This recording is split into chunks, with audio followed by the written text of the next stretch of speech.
వెళ్ళిపోవటం మనం కళ్ళారా చూసాం. మీటింగ్కి వెళ్లే ముందేమో పిల్లలు మీటింగ్కి రండ్రా, ఆడవాళ్ళు మీటింగ్కి రండ్రా అని రోడ్లో ఆయనే ఒక సీఎంఏ అందరినీ అడుక్కునే పరిస్థితి. అండ్ ఆయన మాట్లాడేటప్పుడు అందరూ వెళ్ళిపోతున్నారంటే అర్థం ఏంటి? తానిచ్చిన వాగ్దానాలు ఏదీ నెరవేర్చని ఈ పెద్ద మనిషి మళ్లీ మళ్లీ అబద్ధాలు చెప్పడమే పనిగా పెట్టుకున్నాడు. వీటి వల్ల ఏ ఉపయోగం లేదు అనేది ప్రజలకే అర్థమైపోయింది. మనం చెప్పడం కన్నా మనం చెప్పక ముందే వాళ్ళు అర్థం చేసుకొని వెళ్ళిపోవడం అనేది కల్లారా కనిపిస్తుంది.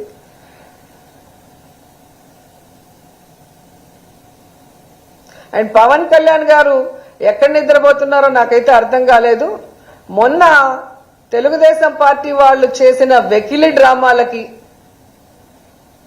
వెకిలి డాన్సులకి వచ్చి పడి నవ్విన వ్యక్తి ఈరోజు తిరుమలలో మద్యాన్ని అమ్ముతూ విచ్చలవిడిగా తాగుబోతులు మాడవీధుల్లో తిరుగుతుంటే, అలిపిరి చెక్ పోస్ట్ దగ్గర గంజాయి దొరుకుతుంటే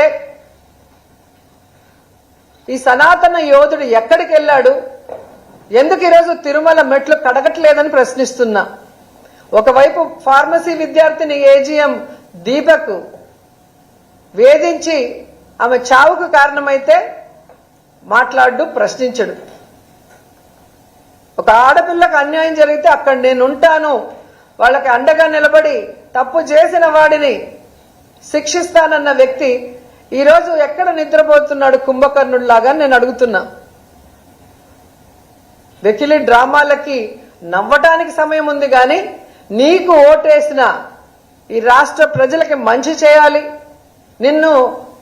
నీ మాటల్ని నమ్మిన మహిళలకి ఈరోజు అండగా నిలబడి రక్షణ కల్పించాలి, సనాతన యోధుడని చెప్పుకోవటమే కాదు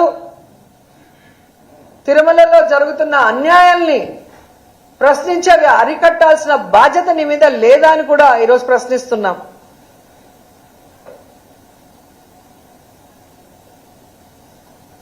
జనసేన పార్టీ పార్లమెంట్ లో వక్ఫ్ బోర్డు బిల్ సందర్భంగా 2 ఎంపీలు కలిగిన జనసేన పార్టీ కూడా బీజేపీకి సపోర్ట్ చేస్తూ ఇచ్చేస్తున్నారు వక్ఫ్ బిల్ అమెండ్మెంట్ బిల్.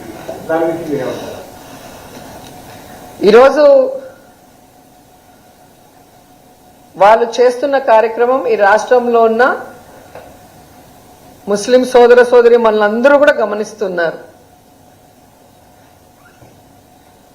అసలు పవన్ కళ్యాణ్ లాంటివాడు మొన్న ఇఫ్తార్కి రాకుండా తప్పించుకోవడం చూస్తేనే మీకు అర్థమైపోతుంది ఏ విధంగా బీజేపీకి భయపడి ఆయన ఈరోజు ఇఫ్తార్ విందుకు పోలేదో మనం చూసాం.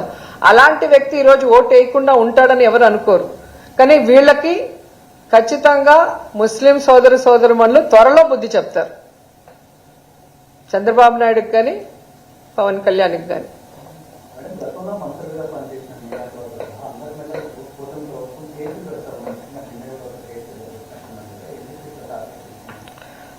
అదే అంటున్నాను కదా, బలమైన నాయకత్వాన్ని, బలమైన వాయిస్ ని తొక్కేయడానికే ఈ తప్పుడు కేసులు పెట్టడం, భయభ్రాంతులకి గురి చేయటం. ఈరోజు వాళ్ళు ఇచ్చిన సూపర్ 6 ఫెయిల్యూర్ అయ్యారు, అది ఎవరు మనం అడగకూడదు. లా అండ్ ఆర్డర్ ఫెయిల్యూర్ అయ్యారు, అది మనం ఎవరము అడగకూడదు. అలాగే ఒక్క ఏడాదిలోనే 1,52,000 కోట్ల అప్పులు చేసి ఆ డబ్బు ఒక సంక్షేమ పథకం ఇవ్వకుండా ఎవరి జోబుల్లోకి వెళ్తుందో ఎవరు ప్రశ్నించకూడదు. అలా ప్రశ్నించే ఏ గొంతైనా కేసు పెడతాం, లోపలేస్తామని భయపెట్టడం. నిజంగా తప్పు చేస్తుంటే ప్రూఫ్ ఉంటే దానికి తగ్గ కేసు పెట్టండి, శిక్ష అనుభవించడానికి ఎవరైనా రెడీగా ఉన్నాం.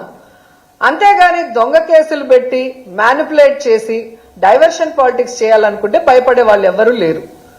ఈరోజు ఆయన పెడుతుంటే నవ్వుతున్న వాళ్ళ ఎమ్మెల్యే ఎంపీలు మినిస్టర్లకి రాబోయే కాలంలో మేము నవ్వుతాం. అప్పుడు మీకు తెలుస్తుంది ఆ నవ్వు వెనక నవ్వితే ఎలా ఉంటుందో.